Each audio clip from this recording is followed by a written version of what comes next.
حي على الفلاح.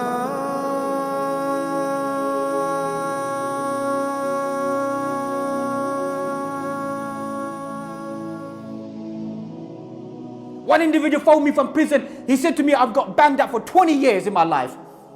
I feel it's unfair what's happening to me. You know what I said to him? I said, how many years of your life have you lived a haram life? To me, 20 years. He said, I've carried out every single sin on the face of this earth. I said, those 20 years, I'm not here to judge you, but Allah's giving you respite. 20 years of your life, living that life, now ride 20 years. Ride 20 years like a man, come out and change like a man. Where did we go wrong? That every other day that we find somebody's gunned down, somebody's shot, somebody's murdered, somebody's stabbed, somebody's robbed, somebody's trafficking this, somebody's doing this. The number of Muslims who are involved inside these haram activities, that they've taken even non-Muslims out of certain environments. And they've cleaned up the streets, meaning they've cleaned them out of the streets and they run the streets. And it's shameful. It's shameful for us Muslims that this is what we aspire to be. A drug lord, a drug baron, racketeer, crime, violence. That's my name. That's what I want to be known as. I want to be known as a big daddy of drugs. That's what I want to be known as. People know my name as Capone or whatever it may be. And some of these people, their audacity, that when you meet them, you see the same pride in them. You see the same pride inside them, and you think that, what have you changed in life? And there's opposites. They won't speak about their past. They won't speak about their life. They won't speak about everything, because deeply inside their heart, they're remorseful. They're remorseful that how could I live that life? How could I take a man's life? How could I do that? What kind of evil, wicked individual was I to do that inside my life? They change your life, change your aspiration. That's what Iman does. It awakens the individual.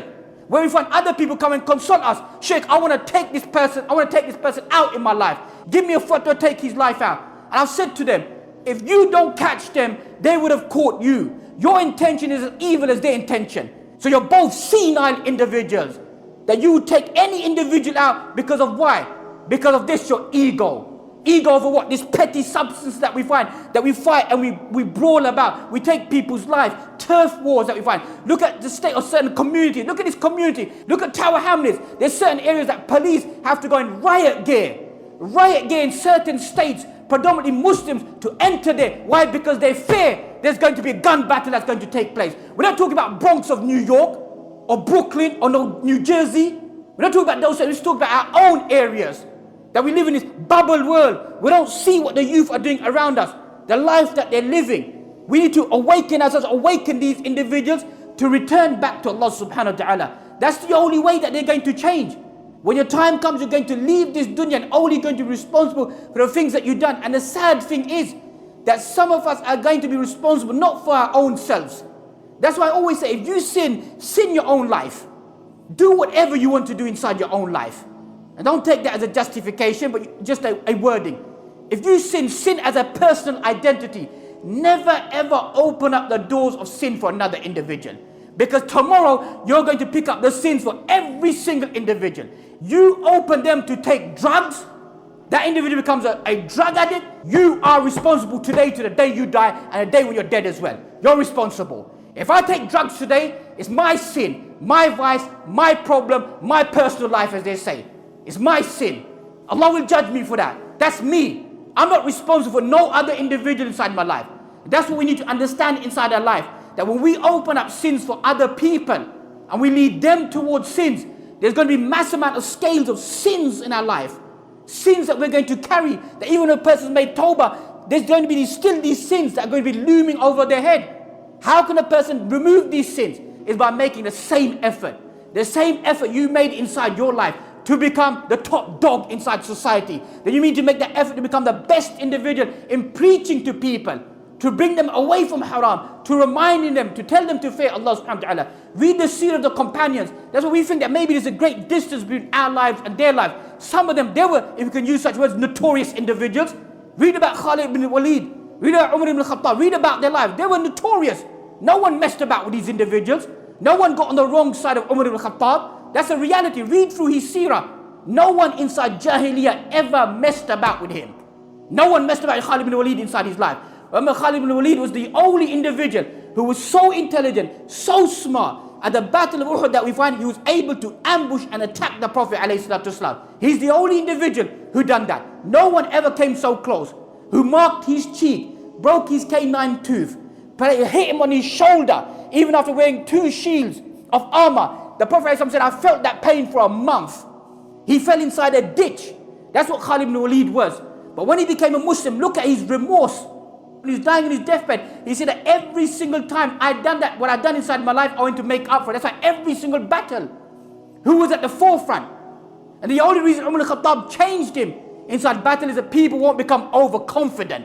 He removed Khalid ibn Walid. He sent him a letter, said, make Khalid ibn Walid step down from being the leader. Khalid ibn Walid didn't stuff the letter inside his pocket and say, look, let me carry on. I'm the leader, ego. I'm the one who fights. I'm the one that victory comes by me. He didn't do that. He just stepped down. As I said, even amongst our Muslims, that's what we have. It's a cause of ego. That I, as a Muslim, I'm better than this other individual. Look how many young Muslims, when they start practicing their faith, they look down upon another Muslim. You know, some Muslims, 3-4 months practicing a Muslim, 3 years, 4 years, walk around telling, oh, this Imam's like this person like this, he's like that, he's like that. What Islam have you learned? What have you learned inside your life? Know your distinction, know your rank, and stick to that. Don't bother about other people, what takes place inside their life. Rather, this opens up sins for the individual. Islam is vast and open. For Tawbah, the companion used to be known for drinking alcohol. What did the Prophet say? Leave him alone. He loves Allah and His Messenger. Who are you to question him? He loves Allah and His Messenger. That's a trial, a temptation that he's going through. That you need to overlook this individual. So our task and our role isn't to be harsh individuals towards individuals in that sense. It's trying to be abstract towards people to help them to feel comfortable, that to make tawbah, to return back to Allah subhanahu wa ta'ala. And those of us, an average individual, always remember of this journey of the concept of maut to Allah subhanahu wa ta'ala. Remind ourselves every single day, a person has what's known as ilmul muhasabah, a concept of accountability, to sit down and to count my deeds, to count my day, count my actions. What did I do today? What did I do that made me come closer to Allah subhanahu wa ta'ala? What derailed me away from Allah subhanahu wa ta'ala? Is how every single individual should be living their life when they get towards Allah subhanahu wa ta'ala. And thus we find that when you enter inside this grave, ask yourself and ask your individual, this brother, for a thabat, for affirmation of to be firm inside the grave. As Allah mentions inside the Quran, inside Surah Ibrahim, Allah gives ithbat, tathbeet for those individuals who die. We all know that the kalima is la ilaha illallah. But we're not going to be able to utter it if we didn't live the life of La ilaha illallah. Simple hadith that we find. Whoever's final words are La ilaha illallah will enter paradise. And when's the last time you met somebody who said La ilaha illallah and died? It's very rare. It's a rare commodity. We're not here to judge people. Maybe there's many good actions that they've done. But I'm talking about physically. Physically they said, they uttered that kalima. How many people do you find do that? In reality, whoever's final words that you can then say that this person is dakhala Jannah, is going to paradise by the permission of Allah subhanahu wa ta'ala, because the signs are good. Signs are good of this individual, that they are praising and remembering Allah subhanahu wa ta'ala. Who will that be given to? That's going to be given to a heart that is remembering Allah, or that's trying to remember Allah, or trying to come close to Allah subhanahu wa ta'ala. Just like that individual, when he said that leave this land, because it's a bad community, bad friends that you're surrounded by, leave these people. So this individual, he made that journey. Whilst he's making a journey, I'm sure most of you are familiar with this hadith, but just to refresh our iman and our memories. When he makes that journey, he's coming towards the new land, he dies. He dies, so the angels of mercy, they come and they say, we're going to take him to paradise, because he's on his way to paradise. The angels of punishment come and say, no, this individual didn't do anything good. He killed 99 people and he killed another person. He deserves to go to Jahannam. We're going to take him to Jahannam. So an argument takes place between the two groups of angels. So Allah sends another angel disguised as a hakam, as a judge, and then says to these two angels, let us work this out in this manner. Let us work out the distance, measure which, if he's close to the new land, he goes to paradise. If he's close to the old land, he goes to Jahannam. So they begin to measure the land, whether it be 1 arm span in some narrations, or 1 meter, or 1 hand span. That they find that he's closer to the new land. Other narration mentions that Allah stretches him to be closer to the new land. That's what ulama mentioned. What was the inner meaning of this hadith? Is he had this dire intention inside his heart to change. So he will go to paradise. So the angels of mercy take him, because he wanted to change. You want to find the steps to change. And I said that you have to lock off from people. You have to lock off from certain individuals to make that positive change. When you become positive inside your mind and your heart, then you may go back to certain individuals and to remind them about Allah subhanahu wa ta'ala. Because we find that too many people, they bounce in and out of Islam, as they say. That 1 minute they're practicing, next minute not practicing, next minute, because their system hasn't been purified. Just like they say, drugs contaminate your body. It totally collapses your body. You know, there's people that I've seen that I've grown up with who've been taking these substances throughout their life. And the next minute you see them and you see the state of them. You know, there's one individual I grew up when I saw him after many, many years.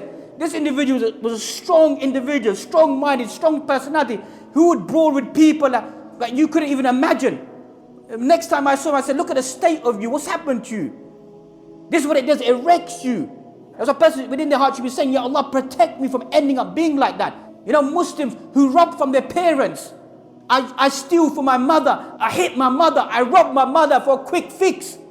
That's a Muslim. You know, I've seen people come to a funeral.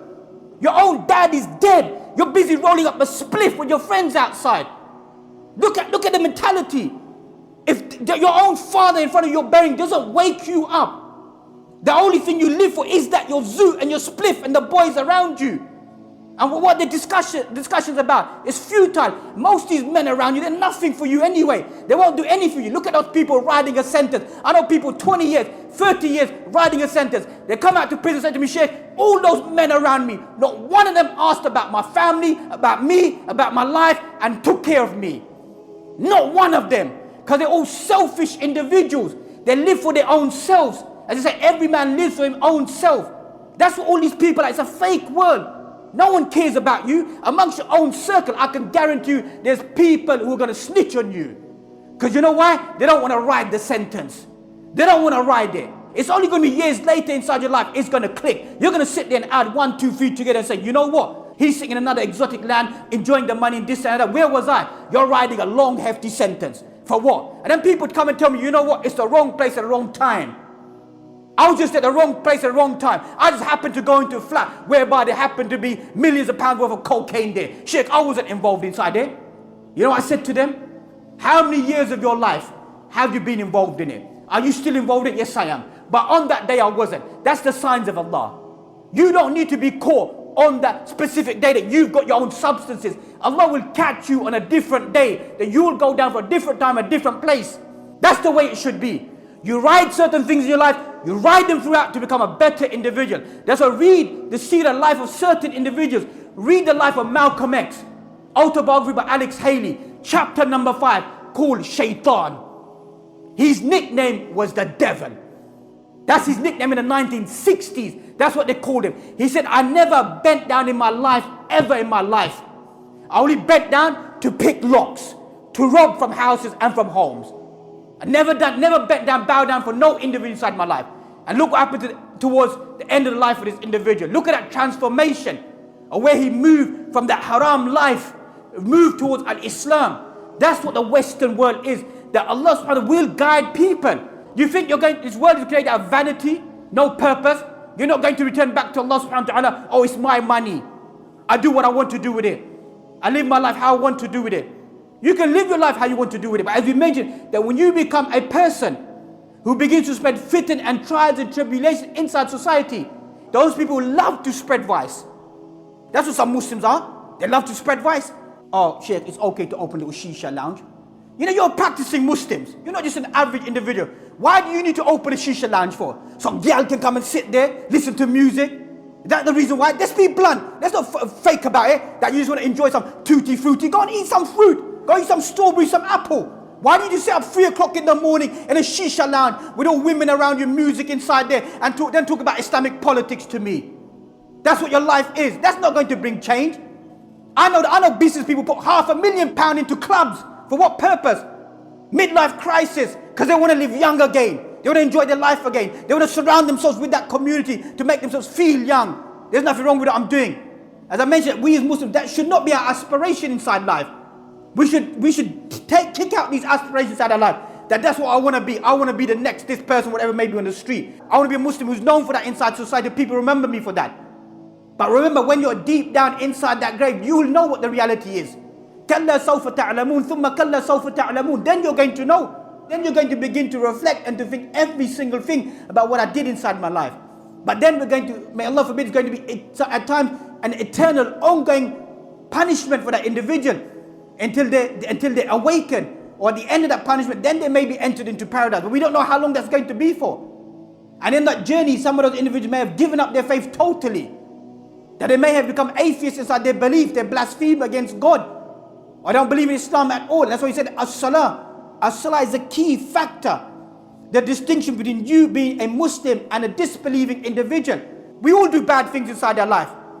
But a person shouldn't give up salah, because salah could be the key changing element inside your life. And you know, us Pakistanis say, what's this you're doing? You know, 1 minute you're a drug dealer, next minute you're reading salah. But they had this belief that I have to read my salah, because if I give up salah, I'm a disbelieving individual. They knew that deep down within themselves, that if I leave the salah, I'm a disbelieving individual. This is my sin that I carry out inside my life.